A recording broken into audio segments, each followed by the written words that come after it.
Novena parte. Hallará de valor, hermano mío, hacer un resumen del cúmulo de información dada sobre la iniciación. No me refiero solo a lo que estas instrucciones particulares contienen, sino también a los numerosos libros que he escrito. Los enunciados aislados y los detalles interesantes realmente no tienen importancia, sino el cuadro general y el reconocimiento del lugar que ocupa la iniciación en el esquema evolutivo, el cual debería ocupar su atención. Anteriormente señalé en estas instrucciones que la meditación era una técnica planetaria.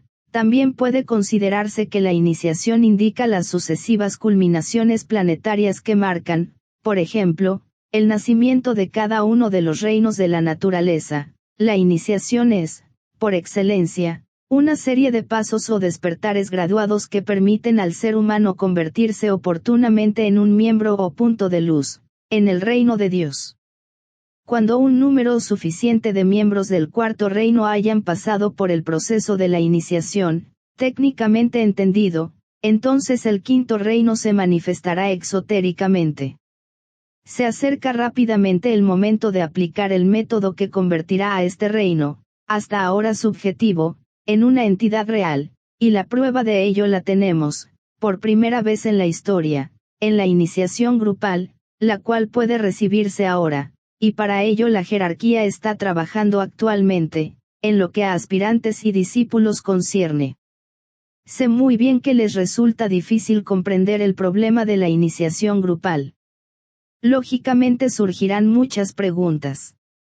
Por ejemplo, ¿pueden impedir los defectos de un discípulo que el grupo reciba la iniciación? La respuesta es, no. Los defectos predominantes de los miembros del grupo que se están preparando para la iniciación, trae como resultado su eliminación momentánea del grupo, pero no lo detienen al grupo que atraviesa el portal cuando tuvieron lugar las iluminaciones necesarias y desarrollaron determinadas facultades en conjunto y mutuamente. Especificaré algunas de ellas sin entrar en detalles. 1. La capacidad de ver externamente e interesarse en las reacciones que la vida y los acontecimientos provocan en la humanidad. 2. La constante tendencia hacia la descentralización, a fin de que el yo personal, sin considerarlo un factor dominante en la vida diaria, pueda manejarse con un exacto sentido de proporción. 3. Como resultado de esta descentralización el aspirante va logrando una fusión más completa con el grupo, del cual se sabe parte integrante, además de todo lo que esa relación implica. 4. Cada día se va integrando más. Esta integración es cuádruple. A su personalidad con sus distintos aspectos se integra en un todo funcionante. B. Va logrando una relación pronunciada con el alma, razón por la cual se convierte en una personalidad imbuida por el alma. C. Se va fusionando, como trabajador de la humanidad, más estrechamente con el grupo en entrenamiento y va formando parte integrante del grupo, debido a la similitud de objetivos, a la aspiración espiritual y a las técnicas de entrenamiento. D. Se va integrando también lentamente en el propio corazón de la humanidad, y se pone así en contacto con el corazón de la jerarquía y, por intermedio de ella, pueden llegarle energías desde el corazón del sol. 5. Va manifestando una creciente sensibilidad hacia todo lo que es espiritualmente esotérico. Recuerden que hay un esoterismo que no es espiritual, sino que está estrictamente relacionado con la magia negra. Su oído interno y su ojo de la visión, son llevados rápidamente a un enfoque ocultista. Estas son simplemente algunas de las facultades desarrolladas por el aspirante individual y si se estudian detenidamente se comprenderá su importancia fundamental. La fusión de estas capacidades en el trabajo grupal permite que el grupo aspire a la iniciación y reciba la bienvenida de aquellos que están al otro lado del portal, que lentamente se va abriendo. Otra pregunta que podría ser contestada es, ¿los miembros del grupo deben estar en la misma etapa en el sendero del discipulado o en distintas y variadas etapas del discipulado o de la iniciación? Lo que ustedes quieren significar cuando hacen esta pregunta es, debido a que el grupo está formado por individuos recibe la misma iniciación. Sus miembros se hallan en la misma etapa de evolución. De ninguna manera. Un grupo deberá estar, y está, compuesto de individuos de distintas etapas de desarrollo.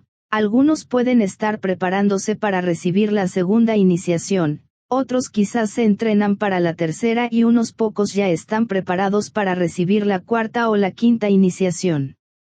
La naturaleza de la iniciación solo es conocida por el discípulo y su maestro, y no le interesa al grupo. La diversidad de las iniciaciones para las cuales se hacen preparativos, tiende a enriquecer el contenido grupal. Cuando los miembros del grupo pertenecen a muchos tipos de rayos, su servicio será más valioso. La unión de grupos que se preparan para la iniciación condujo al actual cambio fundamental en los métodos de la jerarquía. Al principio el pseudo-iniciado no trabaja exclusivamente bajo la tutela del maestro de determinado ashrama. Algunos de ellos, por lo general, maestros como yo, que recientemente recibieron la quinta iniciación, se los eligió para entrenar e instruir aspirantes que pertenecen a todos los rayos, hasta después de la tercera iniciación de la transfiguración. Solo entonces el discípulo iniciado ingresa en el ashrama del maestro de su rayo, uno de los maestros avanzados en conexión con los 7 ashramas principales. Si el discípulo se halla en el ashrama de un maestro que pertenece a cualquiera de los rayos de atributo, la tarea del maestro consiste en prepararlo para la transición a uno de los principales rayos de aspecto. Este traslado e intercambio tiene lugar constantemente. Cuando, por ejemplo, el maestro R asumió la tarea del Mahachohan, señor de la civilización, su ashrama fue trasladado del 7º rayo de orden ceremonial al 3er rayo de inteligencia activa. La mayoría de los que han recibido la segunda y la tercera iniciaciones fueron transferidos con él de acuerdo a lo que podría llamarse una dispensación especial. Los restantes miembros de su ashrama quedaron bajo la tutela e instrucción del maestro que ocupó su lugar como punto central del ashrama de 7º rayo. Podrían formular otras preguntas. ¿Qué actitud deberá adoptar el grupo durante la iniciación, si cada miembro individual recibe una iniciación diferente? Está en peligro la integridad grupal. Durante el periodo de la iniciación mantiene cada uno una meditación enfocada, concentrada y profunda, donde la actitud interna está dedicada exclusivamente al concepto de la jerarquía. En estos momentos el discípulo no se ocupa del ashrama del cual forma parte, ni de formular preguntas sobre la naturaleza del ashrama en el cual ingresa como iniciado que ha recibido las iniciaciones de la tierra o como iniciado del sistema de Sirio en los grados avanzados. Durante las primeras 4 iniciaciones el discípulo se centra consciente y totalmente en el todo mayor del cual es parte el ashrama al que pertenece, es dirigido por el Cristo, guía de la jerarquía, porque es el iniciador de las primeras 2 iniciaciones, que le parecen siempre de gran importancia al neófito. Después de la tercera iniciación está atento a esa velada presencia de gran poder que pone a prueba su capacidad para trabajar en la voluntad de Dios. Les pido que observen esta frase peculiar: trabajar en la voluntad de Dios, y recuerden que esa voluntad centrada o enfocada en Sambhaya, constituye una de las grandes energías básicas. El iniciado debe aprender a trabajar en esa voluntad y a través de ella. Por lo tanto, si cada iniciado del grupo es consciente de la siguiente iniciación que recibirá, entonces subconscientemente eliminará toda percepción de los contactos externos y permanecerá solo, aunque en formación grupal, ante uno de los 2 iniciadores. La afluencia de energía dinámica que le llega por la aplicación del cetro de la iniciación se convierte en herencia grupal y sirve para energetizar, integrar y fusionar al grupo en una renovada actividad y en una unión subjetiva más profunda. Frecuentemente se pasa por alto algo que mencioné anteriormente y es el acercamiento mental a la iniciación. Se ha puesto tanto énfasis sobre la cualidad amorosa de la jerarquía, y lo que es la expresión del segundo aspecto divino, que reiteradamente se olvida la mentalidad jerárquica, si puedo emplear una frase así. Sin embargo, hay una ley estrechamente relacionada con la iniciación que dice: el iniciado lleva a cabo su trabajo dentro del círculo infranqueable de la mente universal. Quisiera que dedicaran a estas palabras una detenida y madura consideración. El logos planetario actúa en lo que concierne a su manifestación, la Tierra, desde niveles mentales cósmicos. Lo único que manifiesta por medio de su palabra creadora es su pensamiento enfocado e intención mental fija. A fin de crear un mundo material, dirige su pensamiento desde lo que podrían considerarse niveles concretos del plano mental cósmico, y todo el proceso es de precipitación, consolidación e irradiación. Todos los procesos iniciáticos por los cuales debe pasar el discípulo, conciernen principalmente al pensamiento de la Suprema Deidad encarnante, pensamiento que se manifiesta como voluntad al bien. El progreso del discípulo, de una iniciación a otra, otorga la gradual revelación del propósito divino. Cuando éste se expresa a través del plan jerárquico y manifiesta la cualidad del amor, la voluntad al bien, otorga al propósito y al plan, calidez, atracción magnética y el principal atributo de curar. Podría decirse que cuando el propósito del logos planetario emana desde su lugar elevado por el impacto de su voluntad al bien, es de naturaleza redentora. El tema de la redención, que subyace en todos los procesos iniciáticos, está oculto en las responsabilidades kármicas de Sanat Kumara. Una etapa tras otra y una iniciación tras otra, el discípulo llega a comprender el significado de la redención. Ante todo aprende a redimir su triple personalidad, luego el concepto se amplía en líneas paralelas, a medida que trata de redimir a sus semejantes. Posteriormente comparte el trabajo redentor vinculado a todo verdadero esfuerzo jerárquico y se convierte en parte activa de una rama redentor. En iniciaciones posteriores, y después de la quinta iniciación de la revelación, percibe con una nueva claridad algunas de las deudas kármicas que indujeron al logos planetario a crear este planeta de sufrimiento, angustia, dolor y lucha. Entonces comprende, con alegría, que este pequeño planeta tiene esencialmente un propósito y técnicas excepcionales y que sobre y dentro de él, si pudiera penetrar debajo de la superficie, se está llevando a cabo un gran experimento redentor. Sus principales factores complementadores y agentes científicos son los hijos de la mente que eligieron ser hijos de los hombres y, sin embargo, siguen siendo por toda la eternidad hijos de Dios. Estos hijos de la mente fueron elegidos en esa legendaria época en que vino a la existencia el cuarto reino de la naturaleza, para desarrollar la ciencia de la redención.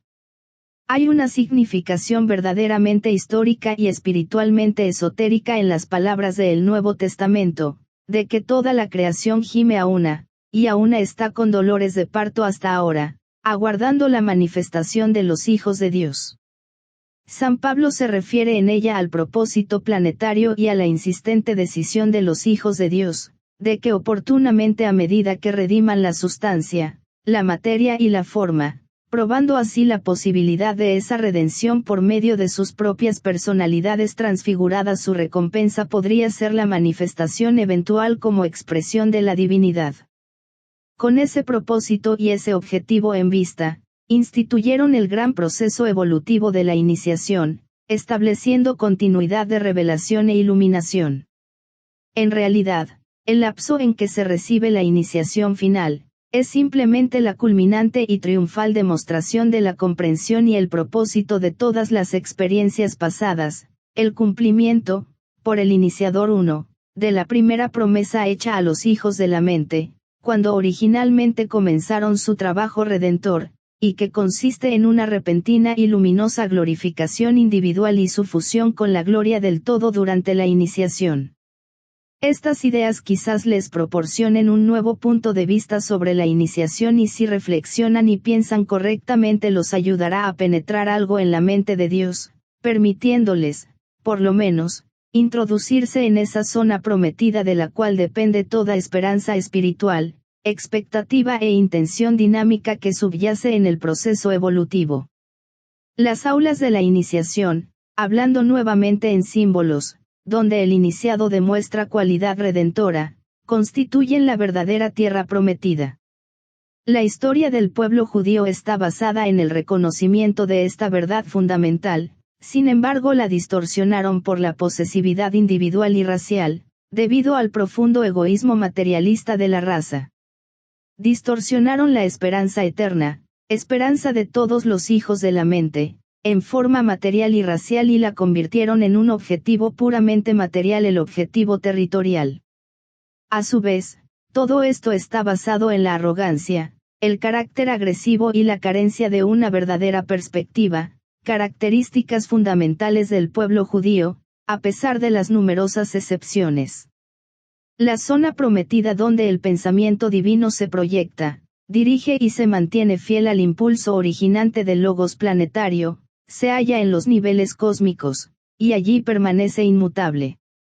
Es la que mantiene a Sanat Kumara en su cámara del concilio en Zambaya, apoyando firme y constantemente a esas vidas que se están redimiendo y a todos los agentes del proceso redentor, hasta que el último cansado peregrino haya encontrado su camino al hogar.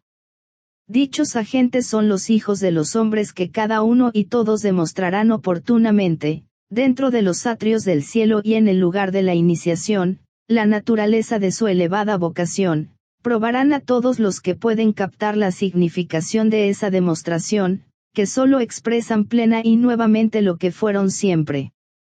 Ahora, la eliminación de los velos de la materia permite que brille la gloria interna y habiendo llegado a su fin el trabajo redentor pueden participar gloriosamente en empresas creadoras.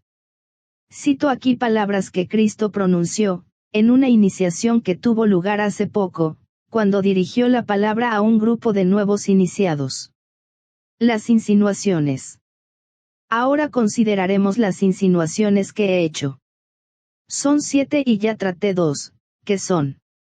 Insinuación 1. Los cambios producidos en la jerarquía se debieron al trabajo de los discípulos del mundo. Insinuación 2. La actual planificación humana constituye la primera indicación del surgimiento del aspecto voluntad. Quedan por considerar 5 insinuaciones y nos las expondré en forma de pregunta como anteriormente, sino con las palabras originales. Les pido que las lean varias veces, concentrando el pensamiento y observando la estrecha relación que guardan entre sí y la luz que arrojan sobre el proceso iniciático, el cual es excepcional y de valor sintético e iluminador. Como ya dije, cada una es factible de 7 interpretaciones, pero para nuestro propósito nos limitaremos a su estudio desde el ángulo del discípulo aceptado, es decir, de los discípulos que trabajan en una rama y se preparan para prestar servicio y recibir la iniciación. Insinuación 3. Los discípulos de todos los ashramas tienen la tarea simultánea de modificar, calificar y adaptar el plan divino. ¿Por qué es así? ¿Por qué no se impone el plan? Insinuación 4. El iniciado adquiere conocimiento porque trabaja. ¿Qué significa esta insinuación? Insinuación 5. La clave para la correcta interpretación de una insinuación reside en su asociación con la idea de dirección en tiempo y espacio. Insinuación 6. El discípulo debe reconocer la insinuación relacionada con su etapa de conciencia. Mi esfuerzo es solo indicarles la relación entre iniciación y revelación. Insinuación 7. Uno de los signos de que están preparados para la iniciación es la capacidad de ver el amplio e incluyente todo y saber que ley se trasciende cuando la parte se convierte en el todo. En conexión con la sexta insinuación señalé que la revelación inducida por la correcta orientación y el correcto pensar es parte del entrenamiento del iniciado. La mayoría de los que así se entrenan demoran su progreso porque no reconocen la revelación cuando se asoma en su horizonte espiritual. Observarán que a menudo hasta las insinuaciones mismas se refieren a la naturaleza de una insinuación, cuando es apropiadamente considerada constituye la simiente o el germen de una revelación designada. El maestro sabe muy bien cuál es la próxima revelación que corresponde al discípulo en entrenamiento. Mediante insinuaciones siembra la simiente de la revelación, pero le corresponde al discípulo descubrir lo que la insinuación está destinada a producir y nutrir la simiente hasta que florezca en la belleza de la revelación. Al dilucidar las insinuaciones, no crean que hago el trabajo de ustedes. En realidad solo estoy ordenando, para beneficiarlos, las ideas, la información y los conceptos que están ya en el subconsciente, introducidos por medio de la meditación, el estudio y la vida experimental. Ahora los dejo que sigan solos y sin ayuda, hasta el momento de la revelación. Ustedes hablan de una serie de iniciaciones, pero los maestros hablan de series de revelaciones, y su trabajo consiste en preparar a sus discípulos para la revelación. Recuerden, hermanos míos, que la revelación es difícil de captar y retener, algo que con frecuencia se pasa por alto. La revelación agota la personalidad del discípulo, pero no es de utilidad alguna, a no ser que la personalidad la reconozca, estimulado excesivamente el iniciado, en lo que a una revelación concierne, pasa por 3 etapas. Primero, la etapa de éxtasis y del supremo reconocimiento, luego la oscuridad y casi la desesperación cuando la revelación se desvanece y el discípulo descubre que debe deambular nuevamente en la luz común del mundo, entonces sabe lo que es, y aquí reside su prueba, porque debe depender de ese conocimiento interno, pero prescindir del estímulo de la revelación. Finalmente está tan absorbido prestando servicio, ayudando a sus semejantes, conduciéndolos hacia su siguiente revelación, que olvida la excitación y la reacción. Entonces descubre con sorpresa que en cualquier momento y a voluntad, si es de utilidad para sus intereses altruistas, la revelación siempre le pertenece. Reflexionen sobre esto. Estudiaremos las restantes insinuaciones. Insinuación 3. Los discípulos de todos los ashramas tienen la tarea simultánea de modificar, calificar y adaptar el plan divino. ¿Por qué es así? ¿Por qué no se impone el plan? Observarán inmediatamente la relación de esta insinuación con la primera. El concepto de responsabilidad subyace en la significación de esta insinuación y en conexión con ella les recordaré que desde el ángulo de la ciencia esotérica el sentido de responsabilidad es la primera y sobresaliente característica del alma. Por lo tanto, en la medida en que el discípulo está en contacto con el alma y su personalidad se va fusionando con ella y, en consecuencia, está dirigida por la misma, emprenderá la tarea asignada en esta tercera insinuación. El proceso de modificación, calificación y adaptación, se lleva a cabo por intermedio de una personalidad intelectualmente enfocada, ayudada por la comprensión de que la mente concreta es capaz. Es el resultado de la actividad del alma en su propio nivel, y está enteramente relacionado con la intención grupal jerárquico, para desarrollar el plan divino. La captación de este plan por el discípulo variará necesariamente de acuerdo a su etapa de evolución. En las primeras etapas del discipulado, su capacidad de modificación, calificación y adaptación, es realmente ínfima, pero cada expansión de conciencia lo adecua acrecentadamente para ello. Encontrarán de interés volver a estudiar las etapas del discipulado, según están delineadas en el discipulado en la nueva era. Tomo primero observarán que cada etapa, cuando la experiencia es efectiva, permite al discípulo ver el plan desde el ángulo de la rama y del maestro con creciente claridad. Finalmente, llega el momento en que el discípulo se aproxima al mismo corazón de las cosas y está tan cerca del corazón del maestro que los proyectos jerárquicos se convierten en algo en que él puede participar y contribuir. 2 pensamientos deben ser considerados aquí.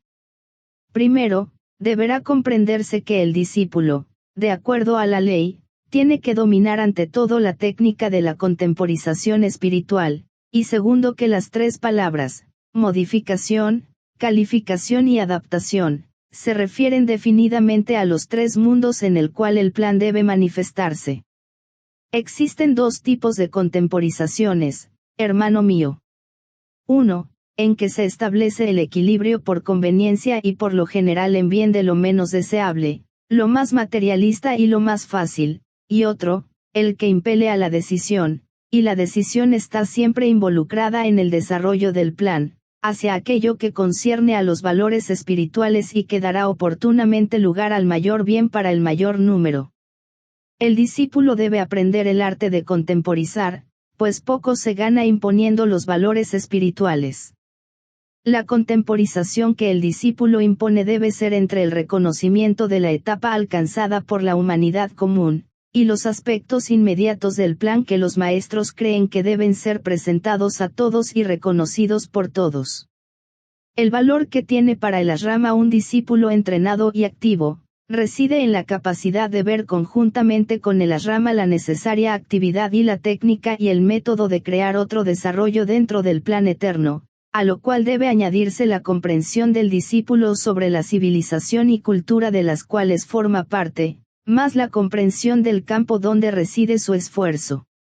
Debido a que es un ser humano activo y también parte del gran panorama de la vida, puede interpretar para el asrama lo que ve respecto al difundido mal, lo que observa referente a los esfuerzos de la humanidad hacia el bien y la voz reveladora de las masas inexpresivas, sus sugerencias sobre el método inmediato para transformar las ideas jerárquicas en ideales humanos comunes son de importancia para el maestro de su asrama.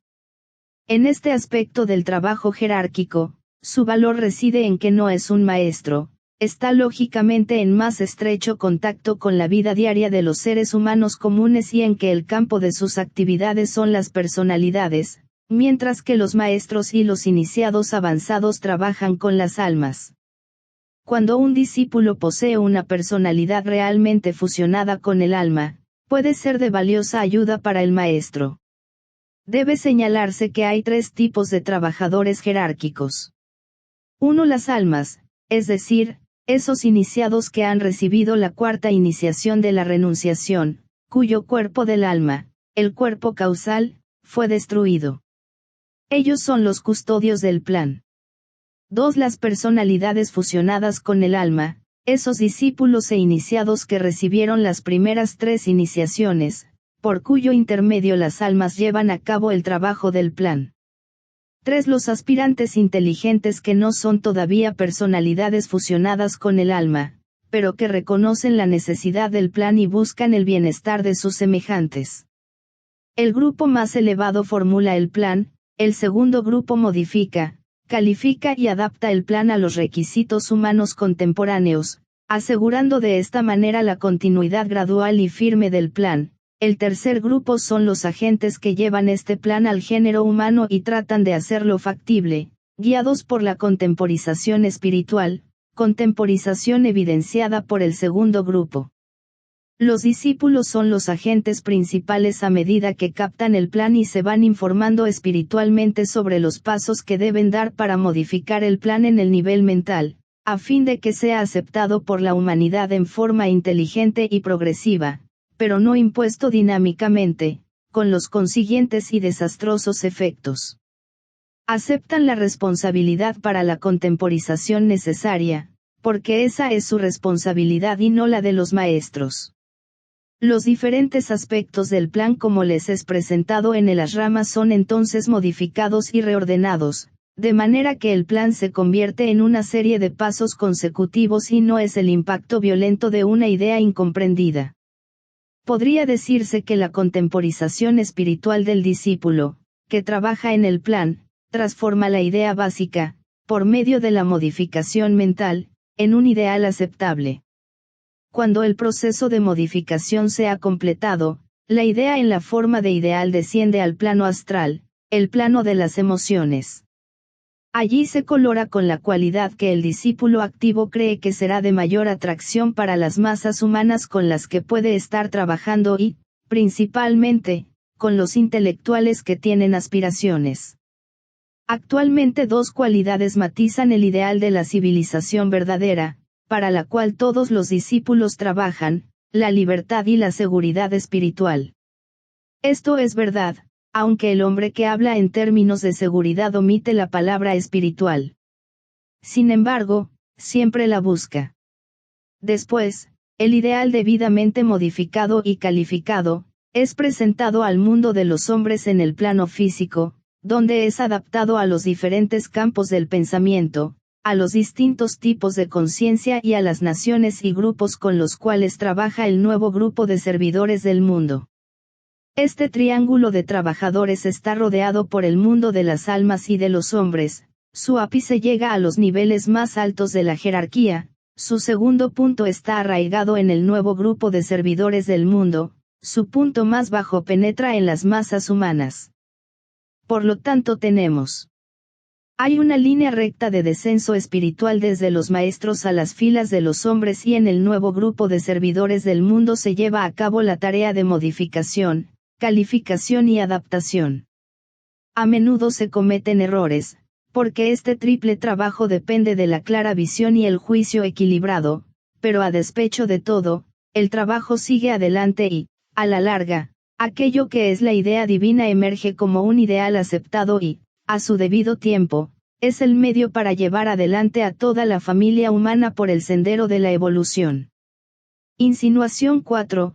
El iniciado adquiere conocimiento porque trabaja. ¿Qué significa esta insinuación? Toda la historia de la evolución está encerrada en estas pocas palabras. El Cristo lo expresó en otros términos cuando dijo, si un hombre cumple su voluntad, conocerá, de acuerdo a la ley oculta, el hacer precede siempre al conocimiento, porque el conocimiento se obtiene por el experimento y la experiencia. El discípulo o aspirante trabaja siempre en la oscuridad, particularmente en las primeras etapas del desarrollo, siguiendo un instinto, profundo y oculto, hacia la correcta actividad. Primero, por ese arduo y persistente cumplimiento del deber, por la presión de la conciencia, por el impulso de su alma que va despertando y por la influencia del maestro, avanza de la oscuridad a la luz y descubre que la obediencia a sus instintos espirituales lo conduce inevitablemente al reino del conocimiento, que una vez adquirido se transforma oportunamente en sabiduría. Entonces se convierte en un maestro y ya no camina en la oscuridad. Por lo general los aspirantes sufren amargamente por los muchos ciclos de oscuridad que aparentemente atraviesan, se quejan de la dificultad de trabajar en la oscuridad o de que no ven la luz en parte alguna, olvidando que la capacidad de trabajar en la oscuridad o en la luz constituye una sola facultad inherente. La razón de esto es que el alma únicamente conoce al ser, y la luz y la oscuridad son para el alma, una y la misma cosa. Sobre todo, el conocimiento viene por medio del experimento consciente y no puede obtenerse experiencia alguna donde no hay una actividad experimental. El conocimiento es la recompensa de ambos factores y el conocimiento que no es teórico sino comprobado y real y resultado inteligente de un arduo trabajo, es también efecto de la frecuente angustia, correctamente manejada, y de la anticipación espiritual. Lo antedicho es verdad en la vida y en el trabajo del aspirante individual cuando encara el problema de su propia naturaleza inferior y se prepara para la etapa de llegar a ser una personalidad fusionada con el alma, atañe también al discípulo activo que busca el conocimiento y la sabiduría, cuando cumple lo mejor que puede el plan jerárquico. Forzosamente debe experimentar y obtener experiencia práctica, aprender el significado tanto del éxito como del fracaso, y el conocimiento que pueda obtenerse por medio de ello. El conocimiento llega primero cuando se lucha por avanzar hacia una luz mayor y más clara y después cuando el aspirante, que trata de expresar el alma, aprende a olvidarse de sí mismo ante la necesidad de los demás, cuando ellos le demandan la luz y el conocimiento que pueda poseer. La sabiduría ocupa el lugar del conocimiento cuando en la transmutación de los fuegos de la lucha, el dolor y el arduo trabajo, el aspirante se transforma en discípulo activo y es gradualmente absorbido en las filas de la jerarquía. Hay otros significados más profundos que los mencionados, pero les indiqué el camino hacia el conocimiento más pleno. La significación latente se revelará en forma inevitable, a medida que pasen del experimento a la experiencia y de la experiencia a la expresión manifestada de la divinidad. Insinuación 5. La clave para la correcta interpretación de una insinuación reside en su asociación con la idea de dirección en tiempo y espacio. Me pregunto, hermanos míos, si se dieron cuenta que una insinuación deja de serlo si no proporciona dirección ni otorga el poder de ir adelante. Una insinuación no es un punto estático de información. Correctamente encarada se convierte en el siguiente subyacente y dinámico paso hacia el sendero de retorno. Allí llegan a tener significación las palabras en tiempo y espacio. Una de las primeras cosas que el discípulo debe aprender es saber cuál es el momento propicio respecto a su propia vida espiritual y experimental y la relación con el trabajo que puede estar realizando en el mundo de los asuntos cotidianos, bajo la impresión jerárquica. Esta es la lección más difícil de aprender, especialmente en la etapa que el discípulo puede ser fácilmente desviado por el entusiasmo impulsivo y emotivo, algo particularmente difícil que lo comprendan las personas que pertenecen al sexto rayo de idealismo o devoción.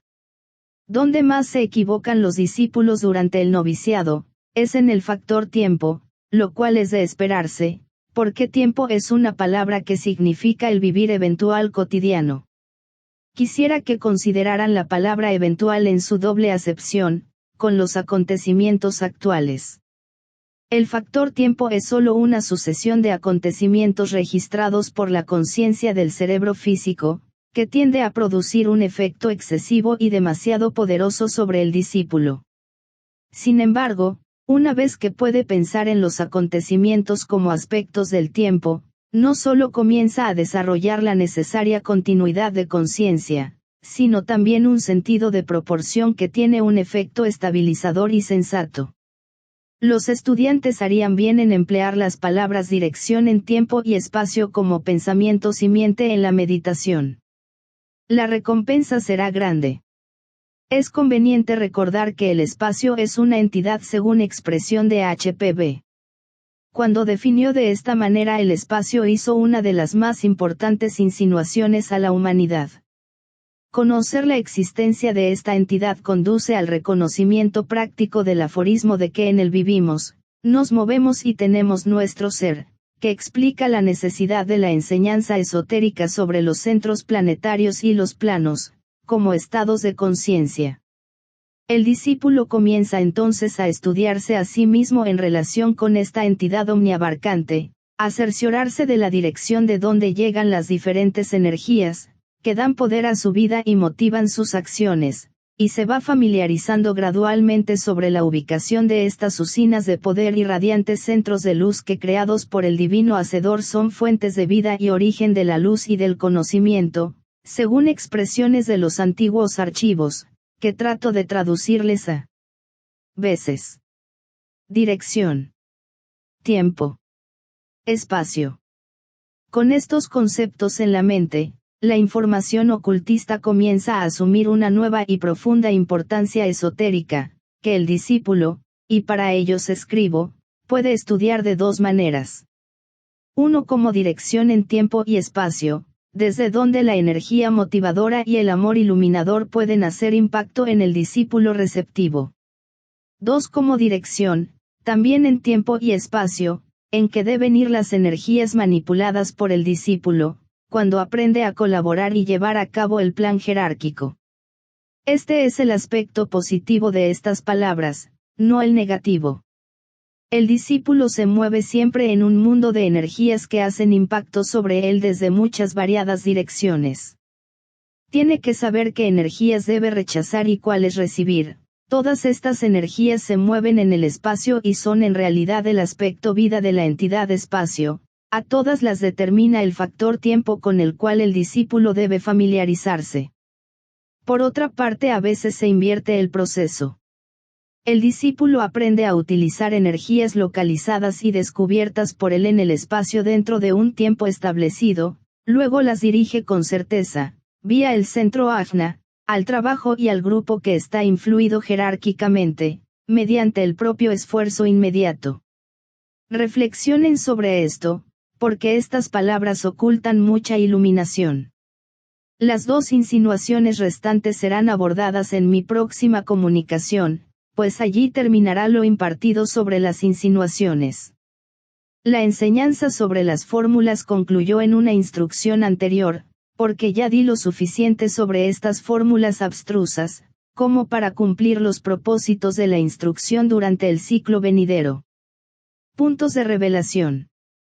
Considerados ya dos de los puntos de revelación, por lo tanto ambos se refieren a las dos primeras iniciaciones recibidas en los planos físico y astral respectivamente. En la segunda iniciación, el iniciado empieza por primera vez, aunque en forma más elemental, a emplear el aspecto voluntad, y en la revelación concedida da un importante paso hacia la tercera iniciación de la transfiguración. Esto significa la transfiguración de la personalidad y su liberación del seductor aprisionamiento en los tres mundos. Ahora enfrenta la gran iniciación de la transición y también la revelación expresada para nosotros en las siguientes palabras. La mónada es para el logos planetario lo que el tercer ojo para el hombre. Estas palabras enigmáticas solo pueden ser comprendidas si se las relaciona con la revelación anterior que involucra la voluntad y la ley de sacrificio. Debería recordarse que la ley de sacrificio, en su aspecto destructor, rige durante la segunda, la tercera y la cuarta iniciaciones. Uno en la segunda iniciación del bautismo ya no controla el cuerpo astral, que se sacrifica para que la intuición, la contraparte superior de la aspiración propulsora, como se la denomina a veces, pueda asumir el control.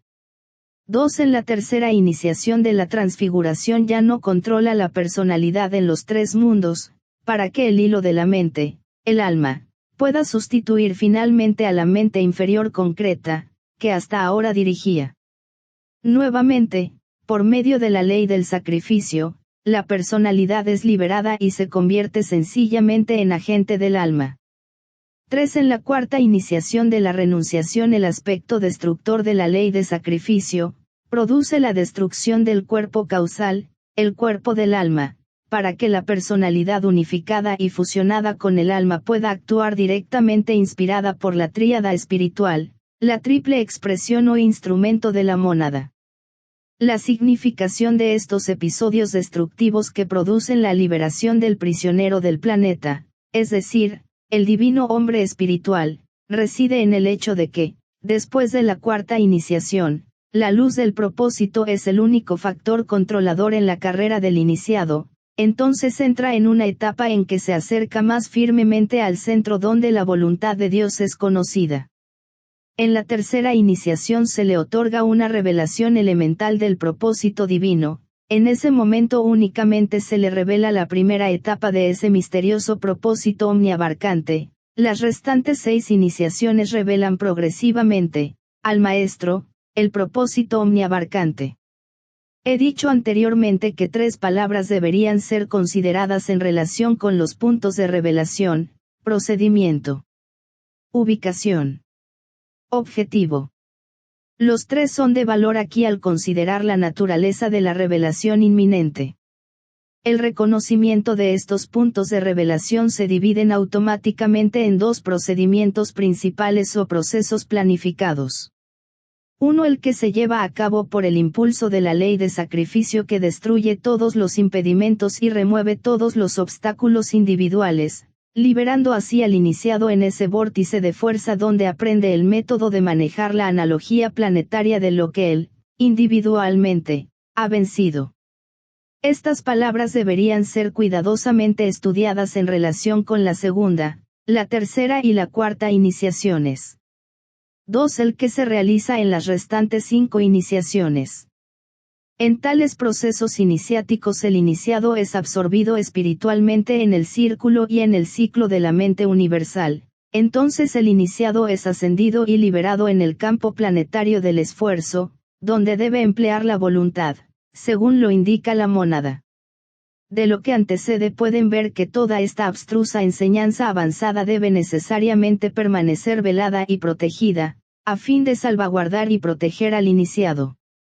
Este doble procedimiento, en relación con el momento crucial de cada iniciación, es siempre muy escrupulosamente protegido.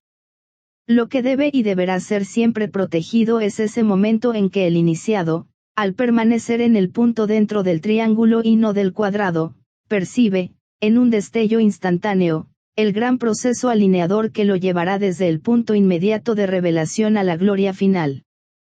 La ubicación de este particular punto de revelación se halla en el plano mental, por medio del alineamiento de la mente concreta inferior, del hijo de la mente y de la mente abstracta, se crea un canal directo para la visión.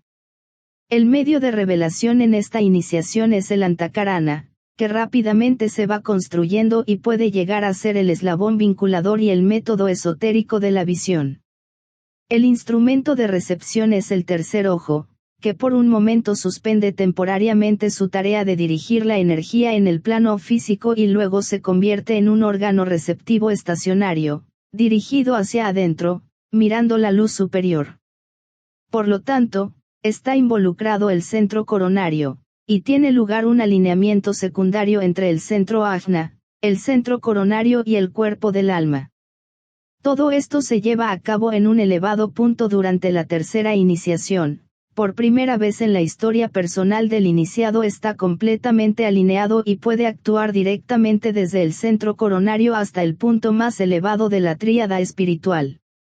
He aquí, por lo tanto, la razón de la repentina afluencia de la gloria transfiguradora. Este es el objetivo de la iniciación que establece el triangular procedimiento, ubicación y objetivo, el cual viene a la existencia en un destello y, luego, al finalizar el proceso iniciático, desaparece, dejando sin embargo una permanente, nueva, espiritual e instintiva tendencia hacia la percepción y las vivencias monádicas. Observarán, por lo tanto, que esta información al señalar la actitud del tercer ojo, durante este proceso iniciático, y su nueva fusión en relación con la mónada arroja nueva luz sobre el trabajo que ella realiza. Este tercer ojo es ahora el receptor de la luz que proviene de una fuente más elevada, la impresionante exteriorización de su actividad, y actúa como lente para reflejar la luz y obtener la visión interna más elevada posible, en ese punto particular alcanzado en la evolución. Todo esto representa una actividad que, excepto en el caso de los iniciados más avanzados, sigue siendo muy misteriosa. Sin embargo, el estudio del empleo del tercer ojo, en la tercera iniciación, pondrá en claro lo enseñado respecto a que la mónada es para el logos planetario lo que el tercer ojo, en su función iniciática, es para el discípulo que ha recibido la iniciación de tercer grado. La mónada es una fuente de luz, no solo para la familia humana, sino también la receptora de la luz que proviene del triple sol, es la lente a través del cual la luz del logos solar puede afluir al logos planetario, y en esa luz preserva y mantiene firme la visión, el propósito, la voluntad y la intención creadora del logos planetario. Nada más puedo decir sobre esto. Únicamente hacer sugerencias veladas y formularle ciertas frases o pensamientos simientes, que, si se los considera y reflexiona debidamente, irán entrenando su percepción y desarrollando el tercer ojo, que les permitirá reorientarse y cambiar su función cuando llegue el momento propicio y la correcta emergencia. He dicho que estos puntos de revelación son el germen o la simiente de determinado poder invocador, siendo especialmente verdad y correcto en lo que a la enseñanza del tercer ojo concierne. La iniciación no es un proceso abstracto ni místico, al cual es sometido el discípulo en uno de los planos sutiles, cuyo conocimiento debe infiltrarse gradualmente en su conciencia. Esto puede ser parcialmente verdad respecto a las primeras dos iniciaciones, las iniciaciones del umbral en Sirio, pero las restantes iniciaciones involucran a todo el hombre y a los tres vehículos periódicos, produciendo la firme fusión de los tres, una creciente reacción a la luz del mundo, más la capacidad de registrar en el cerebro físico lo que sucede, si el iniciado actúa en cuerpo físico debido al karma, a la decisión o al servicio, estando íntimamente involucrado el tercer ojo en este proceso registrador. El tercer ojo es sometido a un entrenamiento desde la tercera iniciación y comienza a actuar de dos maneras. Uno como analogía de la mente concreta, en cierta medida ya lo es, con su capacidad de interpretar el medio ambiente y la experiencia. 2 como lente o acopiador de luz, proveniente de los mundos internos y superiores. Observarán por consiguiente, el nuevo significado que estas ideas dan a las tres etapas que acompañan a los puntos de revelación, la etapa de penetración, la de polarización y la de precipitación. Trabajen y extraigan las inferencias de la enseñanza después de un detenido estudio. El cuarto punto de revelación, se halla implícito en las siguientes palabras. El propósito es solo una energía liberada dentro de la cámara del concilio de Zambaya. Allí debe adquirir forma. Este punto de revelación lleva al iniciado a una de las etapas más elevadas de la contemplación, donde repentinamente capta en la cuarta iniciación de la renunciación otra fase de la divina voluntad condicionante.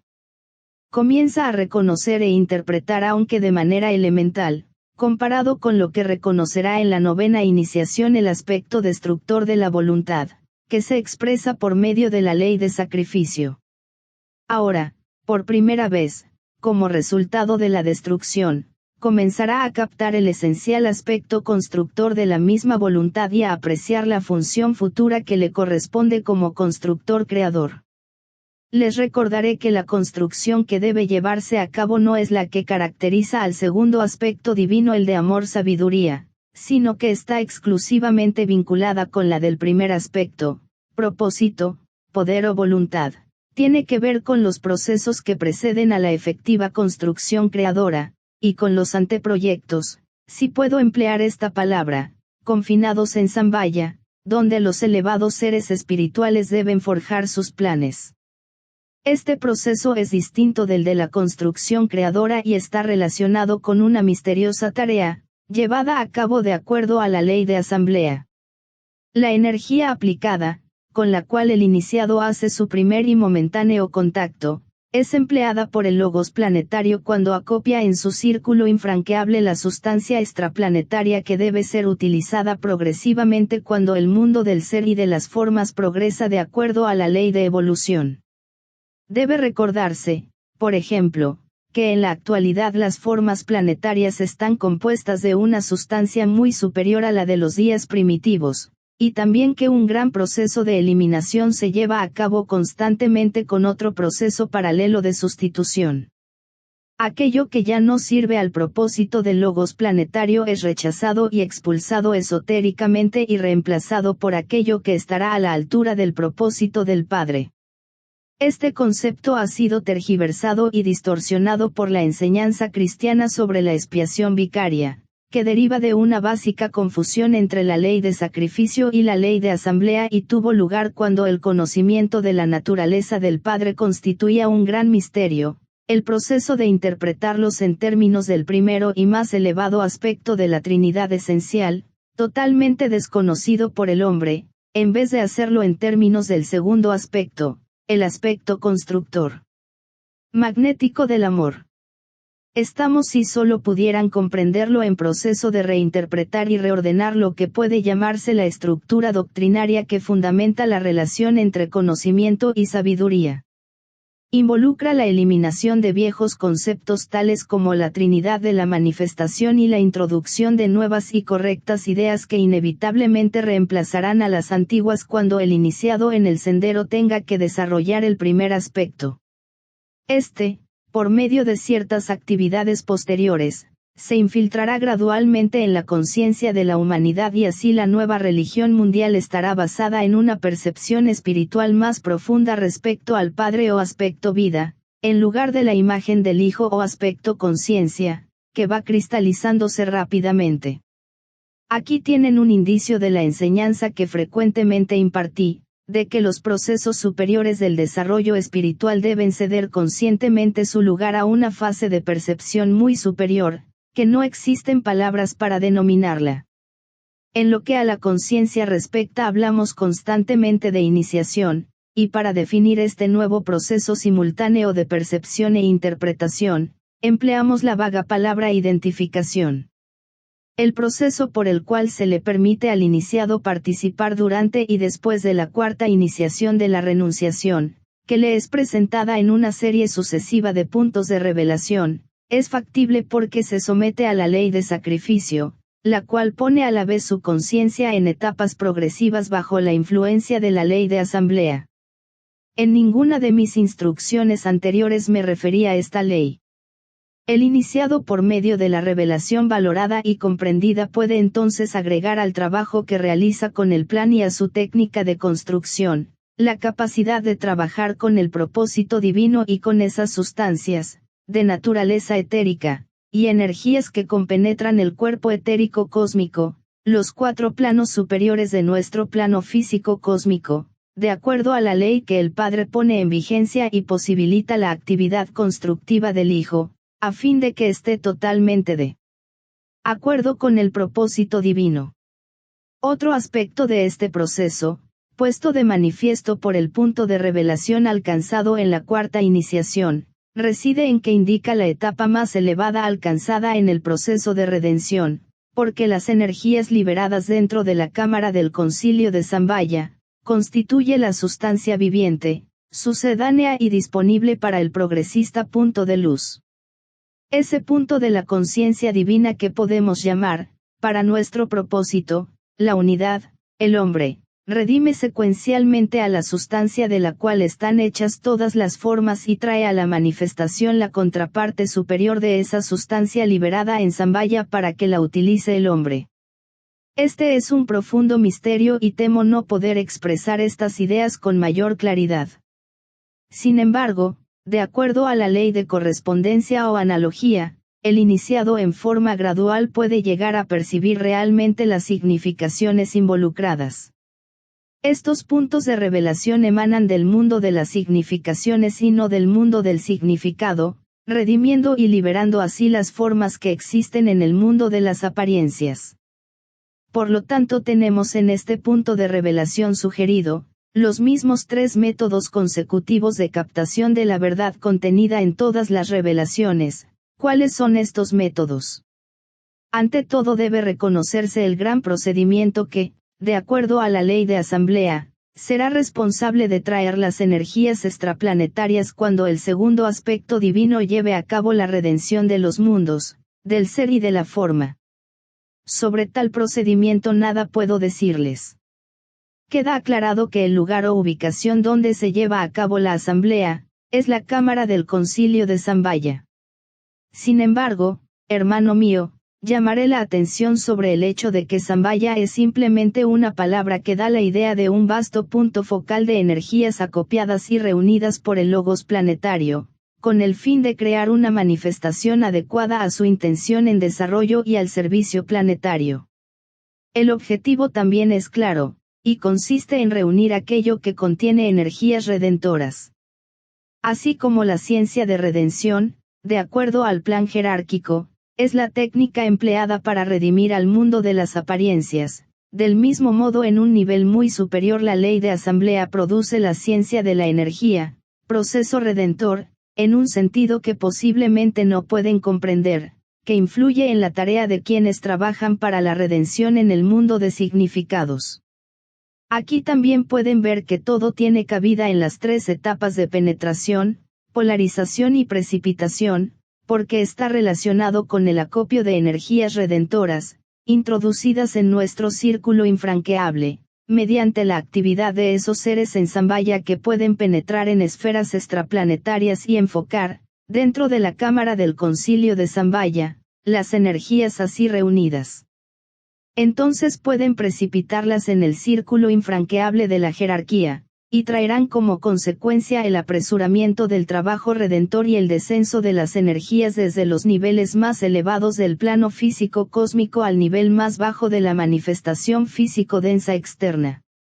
El agente de este proceso es la energía de la intuición o de la razón pura, cualidad mental dentro del círculo infranqueable de la mente universal, que aplican acrecentadamente los iniciados superiores en la tarea de reunir energías.